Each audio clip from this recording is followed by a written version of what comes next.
Welcome to We Build Great Apartment Communities, the only show dedicated to the process and strategies for transforming apartment buildings to thriving communities. I am your host, John Brackett, and welcome to the show.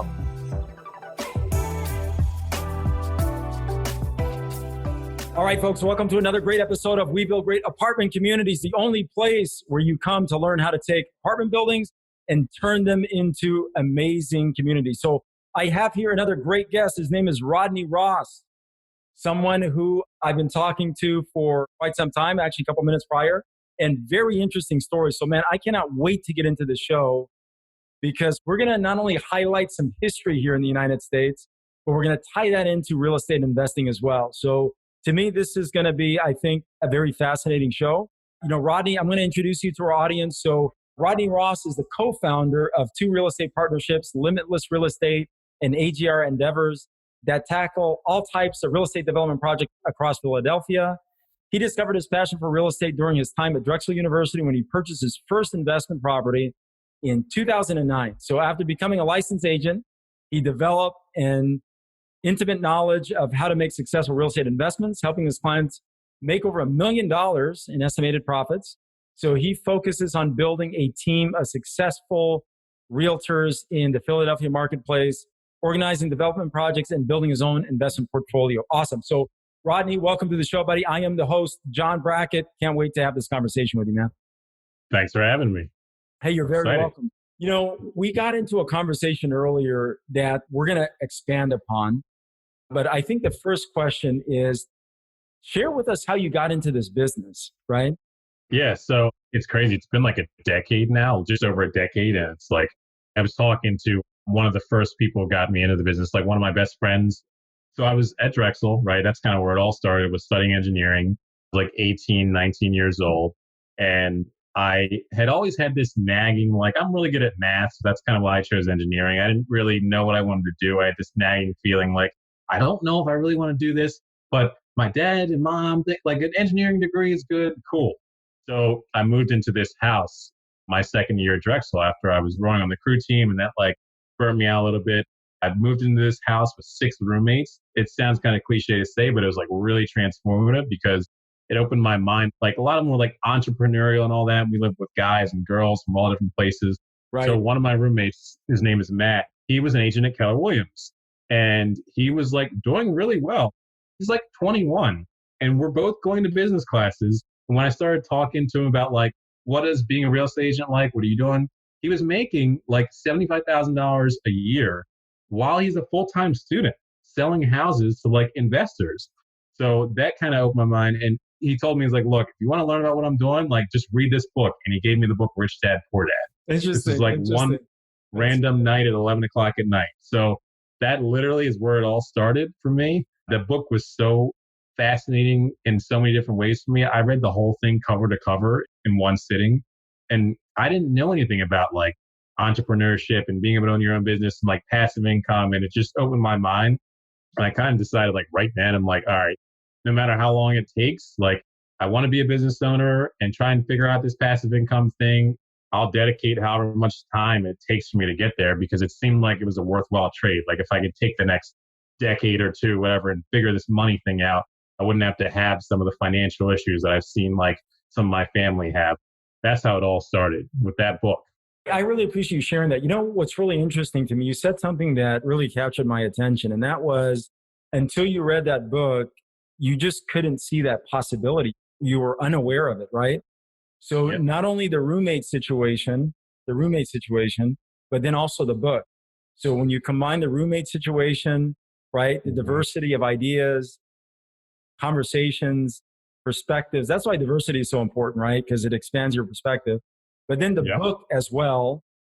And that your comment was, man, I just didn't realize that this was even a possibility. I just wasn't exposed to that. Man, talk about that, because to me, that's fascinating. I can relate to that, right? Because I went through something very similar. But can you expand on that a little bit? Yeah, I mean, I just thought that my life was going to be graduating and working and making 60 and then 80 and then maybe 100 and something $1,000 and working 40, 50 hours a week. And that was going to be it. But like, once we started just having conversations about like, there's just the simple ideas, just starting with that book, you know, like what cash flow is. And like, you can like take a, you can make a little bit of money as a down payment and like buy a duplex or a triplex and like rent it out to other people and it would subsidize your living. Or maybe you could actually make more money than your mortgage payment if you rented the whole thing out, and then you could make a couple $100 a month. And then you could do that like 10 or 20 or 30 times and like have enough money to live off of.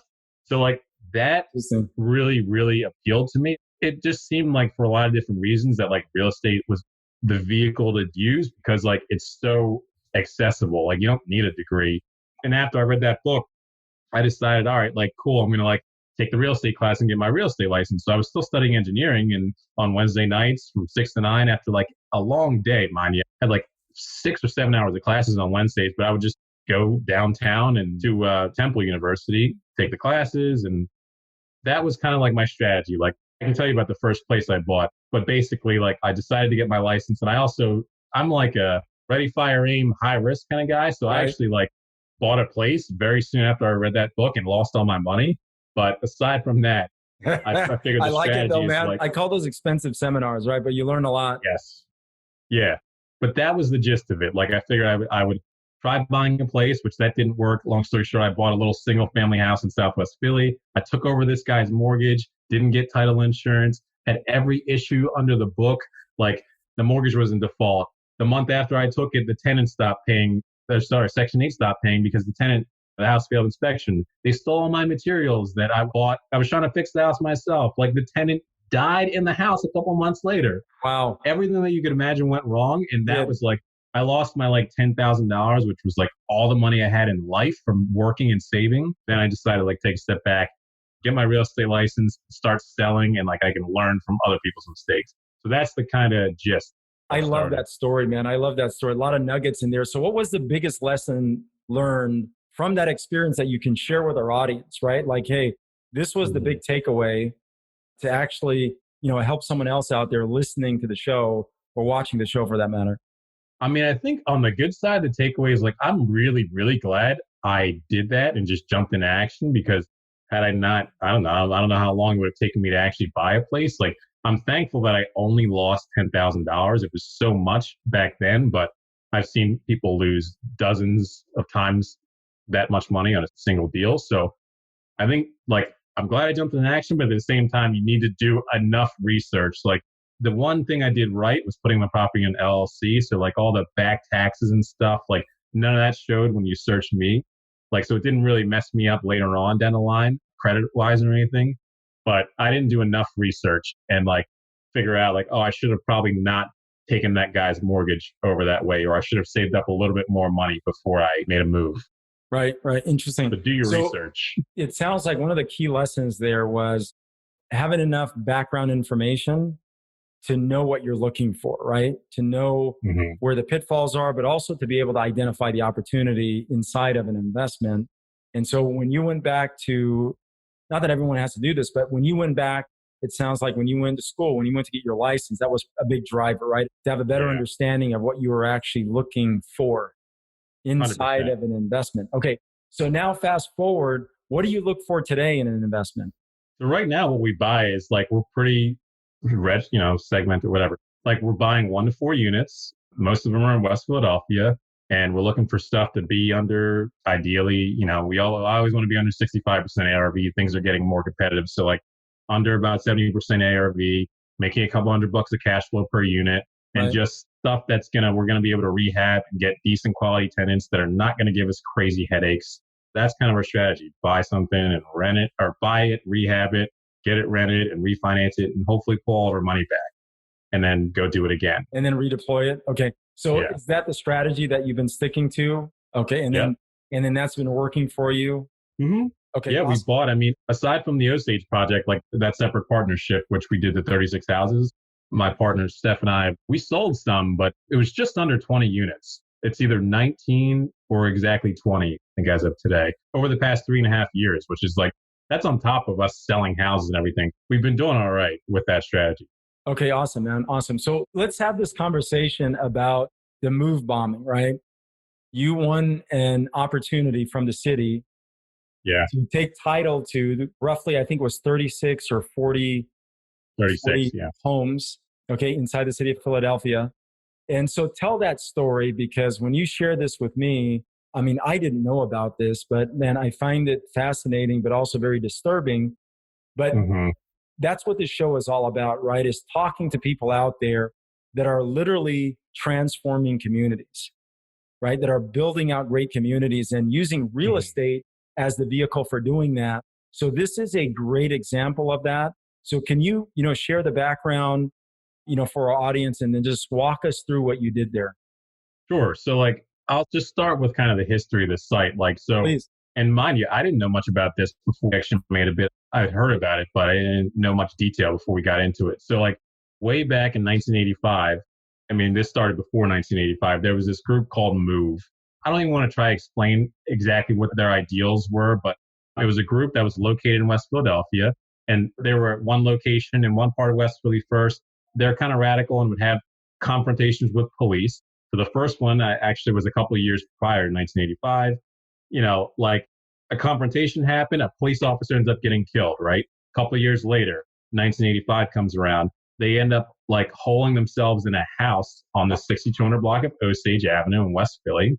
And things escalate wildly. And it basically leads to police clearing out the entire block and them having a standoff for days. I think it was days.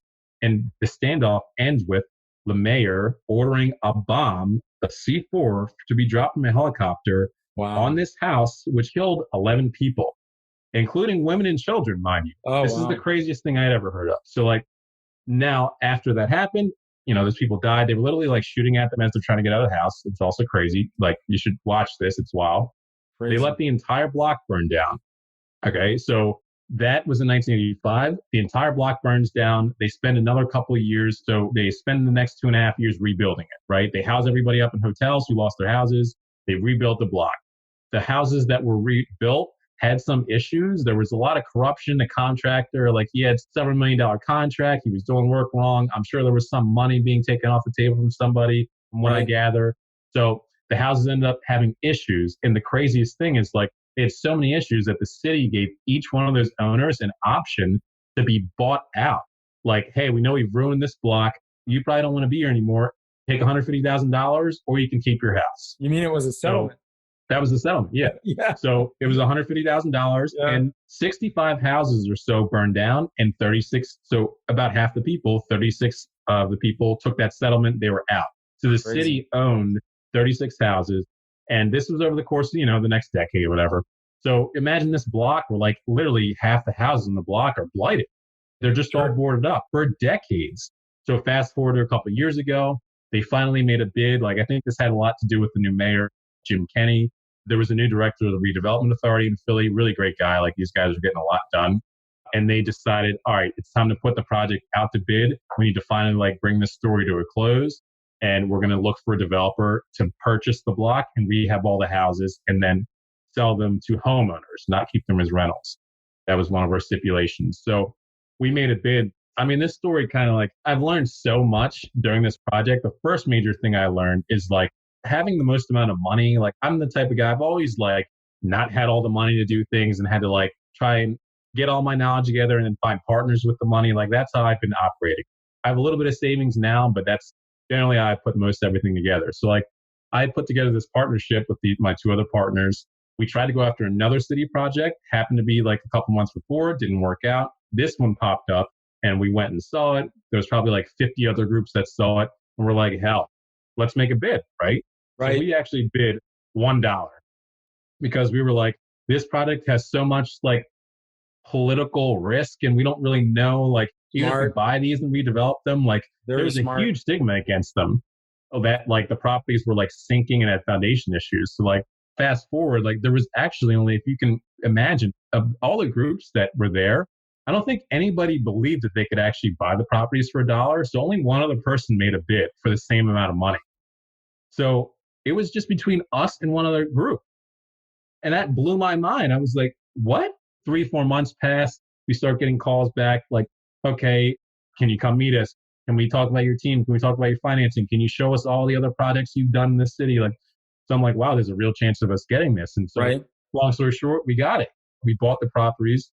the whole block for a dollar because it was much more important to the city to have a developer that's going to do the right thing. That Sure. was infinitely more important than trying to get 20 grand a house or 50 grand a house, whatever.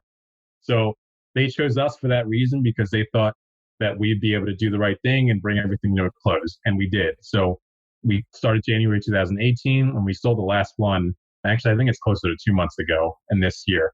We had a nice little, like, we would do 4 to 5 at a time. We went and did all the roofs and sealed them all up. And then we would just work through 4 to 5 at a time and then sell them and kind of match the pace of sales. And, I was selling them all for us. So that's kind of what we did.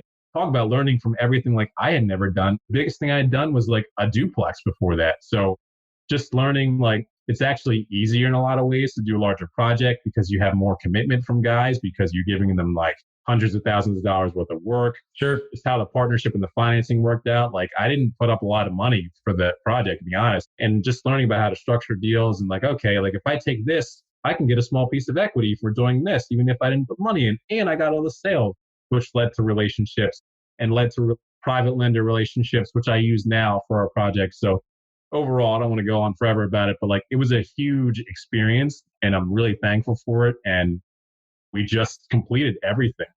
So Awesome, man. I think this is a great opportunity to discuss. We're going to use the entire show to talk through this because this is a great opportunity all the way around, right?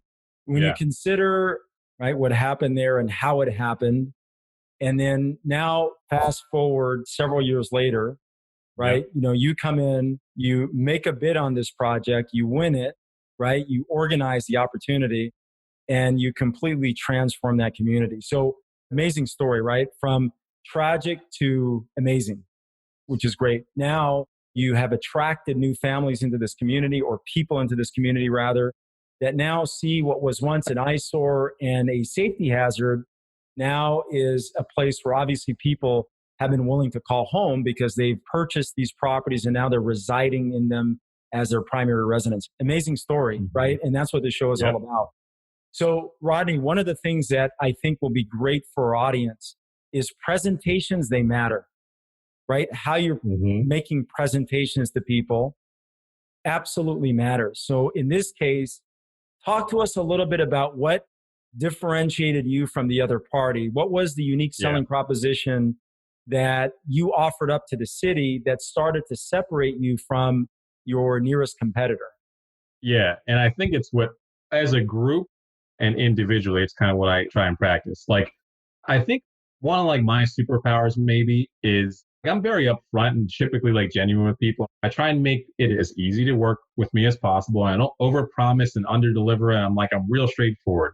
Right. But I am very very resourceful. So I think what we let the city know that like we didn't have all the cash to do. We ended up spending $6.6 million on all those houses. Did we have all that money? No.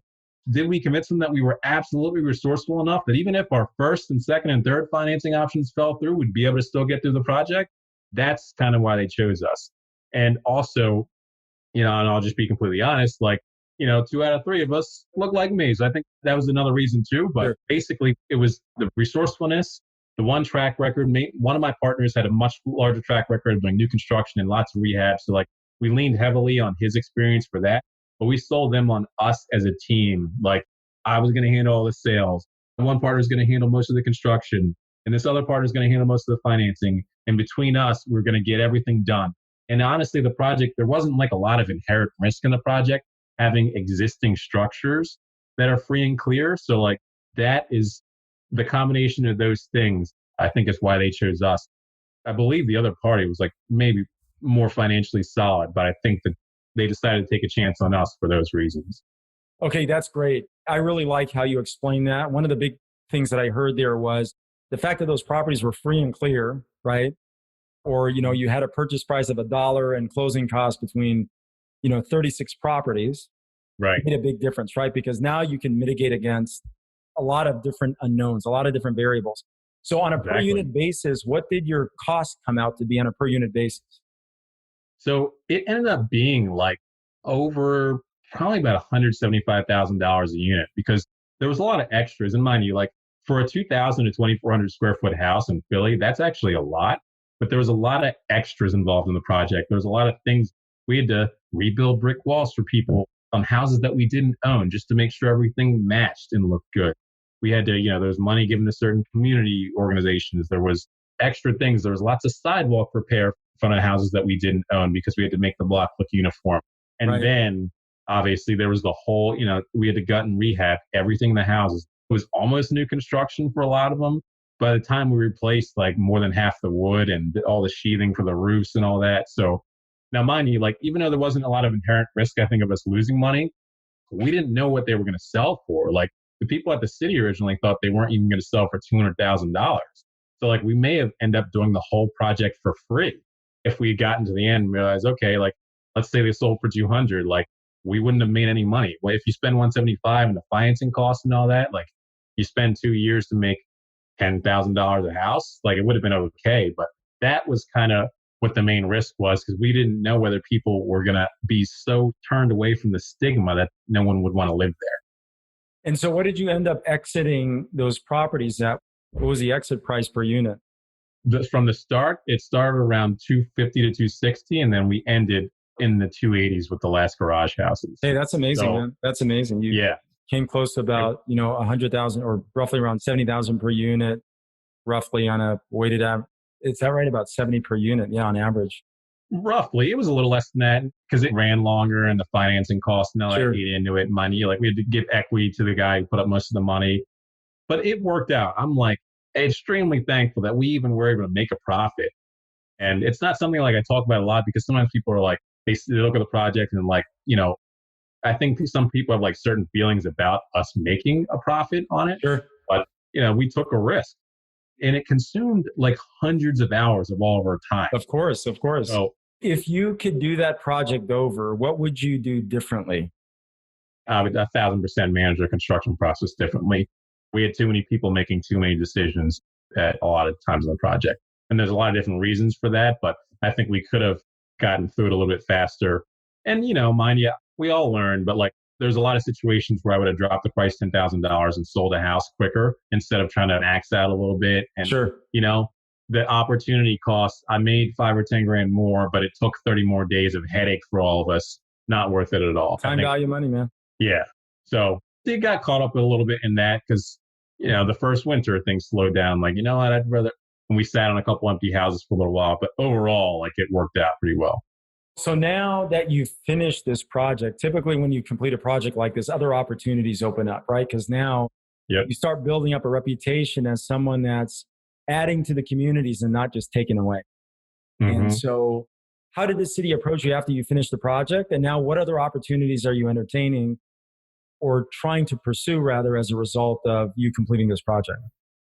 So there hasn't been any like large opportunities from the city that, at least there's opportunities in bids all the time from the city, but I've seen some other larger bids for like raw land that if we had wanted to make a bid on, I think we would have had a great track record and probably would have had a very good chance at getting. Nothing I've seen has made financial sense. There is one coming up, I believe, that the city is like in process of foreclosure. They actually sold it to someone 15 years ago and now they're foreclosing on it. I think that one, which would be like building something like 70 or 80 units, would be, I think, on the table. They would give us a shot, probably, all else equal. But there's a lot of smaller stuff. Like, I think one of the biggest opportunities is the relationship that I have with one of the private lenders from that project, who's lent us over $1 million on other smaller duplexes, triplexes. But that really helped us. Like, there was one time somewhere in the middle of that project where like we were trying to like refinance some stuff we had bought and couldn't figure out financing. Long story short, he stretched and like gave us this blanket loan to close on 3 different places at 3 different times at a very low interest rate, which no lender would have ever done. And that relationship was like, that came from the Osage project. Like, without even, mind you, if someone's lending you $700,000, like, they're usually going to ask you for show me your tax return, show me your this, show me your that. Right. Like, there was none of that because I think he knew that we were going to get the job done because we talked to each other so many times about the Osage project. Sure. Was huge. What did the terms of the financing look like on that $1 million? Long story short, it's hard money at 7.5%. And it's not even like I'm giving you 70% of the purchase and all the rehab. Like, it was almost, I think, like the blended, whatever you call overall, it was more like 85% to 90% all the money we needed for all three of those places. At 7.5% interest, there's not a lot of lenders I know that will do that even now. Sure, sure. So I for mean, construction finance, what were the points on the front end? 2.5 points, two and a half Okay. points. I think that's pretty good money, for a For a project like that. private lender, yeah. Yeah, very little restrictions, very fast money. Very, very interesting. Very interesting. So where do you go from here, right? Where do you go from here? Now you have this project under your belt. You've been able to build some great relationships along the way. What does the future look like for you and, of course, your investment company? So right now, our goal is just to we're chugging along and we're doing our 1 to 4 units. I've been trying to selectively find a place to step it up a little bit and go a little bit larger. Like, I think our goal is, we were talking a little bit about before we started, I'm looking to maybe liquidate a couple places that we have now and just take a chunk and hopefully buy like a 7 or a 12 or a 15, because I want to get over the mental block. It's the same amount of work at the end of the day, or maybe a little bit more work. That's what I've learned from this Osage project. But instead of buying something that'll make us $400 or $500 a month cash flow, I'm starting to see that there's not much of a difference, and it's not really all that harder to do a 20 unit as opposed to in fact, in some ways it's easier because the economy is the scale. So Right. that's the whole thing. 2021, looking to just get a couple larger buildings, not huge, 10, 20, something like that, a couple larger ones. And then hopefully in the next couple of years, expand on that. And then what markets are you, hopeful to be able to purchase these apartments in? Right now, Philadelphia, maybe the surrounding burbs, because one of my partners has bought some stuff in Delaware County and all that. The numbers make sense. So mainly Philadelphia. And we actually just bought our first place in Camden a couple weeks ago. So I think Camden's a secret on the up and up type of thing. Yeah, I've heard that. That's it for now. Okay, awesome, man. Rodney, you've been a great guest. Amazing story. And, that's really what this show is all about, right? It's finding, people out there in the marketplace that are leveraging real estate to literally transform communities, right? And so it's been great speaking with you today. I am so grateful that you shared this story with our audience. And more importantly, how you talk through taking this really a tragedy and then converting that to something now that the community can be proud of. You help bring closure to a very tragic situation, right? And I think that's an incredible story. On one sense, you can say the community is at rest. On the other, you can also say that the community has been revived, right? I think for those reasons, this has been just a great story, great conversation. Want to congratulate you on your success, but also on your future success. My hope is that we can have another conversation once you get to 100 units. That's where we're going to. I talked to my coach about it. Seriously, this year, he's like, you got to buy 40 units. I was like, oh my God. So You'll do it. You guys will do it. You'll do it. You'll do it. Well, Rodney, before I ask you to share how our audience can get in touch with you, what is the one question that you have of me that you think may add some value to our audience? Of all the podcasts you've done so far, if you had to see one recurring theme of people who are highly successful, not even just with real estate, just generally, I know a lot of this blends together in life and all that. What's the biggest recurring theme that's popped out and stands out at you throughout all the people that you've interviewed so far that you've taken to heart and maybe used in your life? That's probably one of the best questions I've been asked, because there's a lot of application to that question, right? I think there are a couple things. I think the first thing is, from what I've seen with successful people on this show, is they're very intentional with their time and energy, right? They're super intentional about how they spend their time and energy. And so that's really the one thing that stands out. The second thing that stands out is they're very resourceful, right? So very solution oriented. Don't really see problems as problems, but rather problems as huge opportunities, and very resourceful through which how they bring solutions to those problems, right? I think the third, over and above the others that I'm thinking about, would just be resilience. They're very resilient people, right? They don't quit. They just find ways to keep moving forward, irrespective of the challenge at hand, but doing that very consistently. May not be very fast, but very, very consistently. And over time, all that stuff compounds. Those would be the three that, in talking to people on this show at least, that I see as some commonalities.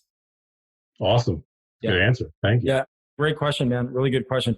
Rodney, how do people get in touch with you if they want to learn more about what you folks are doing there in Philly, and of course, what you're doing there with your investor base as well?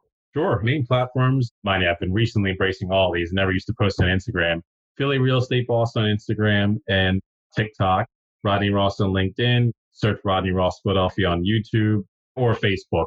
Those are the main platforms we're on right now. Or in our new remodeling our website, limitlessrealestateteam.com.